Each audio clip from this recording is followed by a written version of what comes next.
अस्सलामुअलैकुम नाजरीन, मैं हूं अनीस आरिफ और आप देख रहे हैं द इंटरनल ट्रुथ। नाजरीन, आज फिर से आपके लिए एक और काबिल सताइश वीडियो लेकर आए हैं।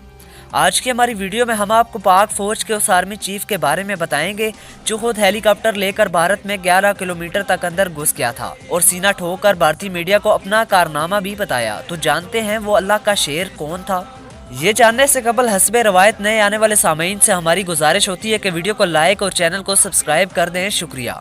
नाजरीन, पाक फौज के अफसरान और जवानों ने भारत के खिलाफ मुख्तलिफ अदवार और मुख्तलिफ महाजों पर छिड़ने वाली जंगों में शुजात, दिलेरी और सरफरोशी के ऐसे ऐसे जोहर दिखाए कि दुश्मन आज भी इस बेजिगरी और जवान मर्दी का मोतरफ है। ऐसी ही एक मिसाली और नाकाबिले फरामोश दास्तान कारगिल की जंग में भी रकम की गई।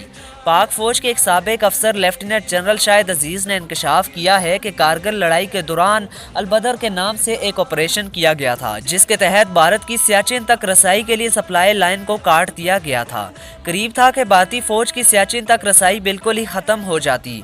इस खुफिया ऑपरेशन की मालूमात पाक फौज के सिर्फ 4 जर्नेलों को ही थी जिनकी क़ियादत साबिक army chief general Pervez Musharraf कर रहे थे। कर्नल अशफाक हुसैन ने अपनी किताब विटनेस टू ब्लंडर में लिखा है कि कारगिल जंग के दौरान army chief general Pervez Musharraf एक फौजी हेलीकॉप्टर पर सवार होकर 11 किलोमीटर तक भारतीय ज़ेर तसल्लुत इलाके में गए और वहां मौजूद पाक फौज के जवानों के साथ एक रात गुजारी।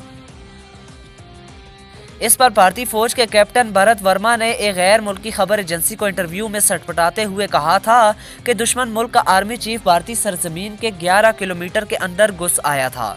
इससे बढ़कर भला भारतीय इंटेलिजेंस की क्या नाकामी होगी। भारतीय टीवी को अपने इंटरव्यू में साबिक army chief general Pervez Musharraf ने कहा था कि अगर नवाज शरीफ अमेरिका से मुआहदा करके जंग बंदी ना करते तो आज भारत का 300 मुरब्बा किलोमीटर का इलाका पाकिस्तान का होता।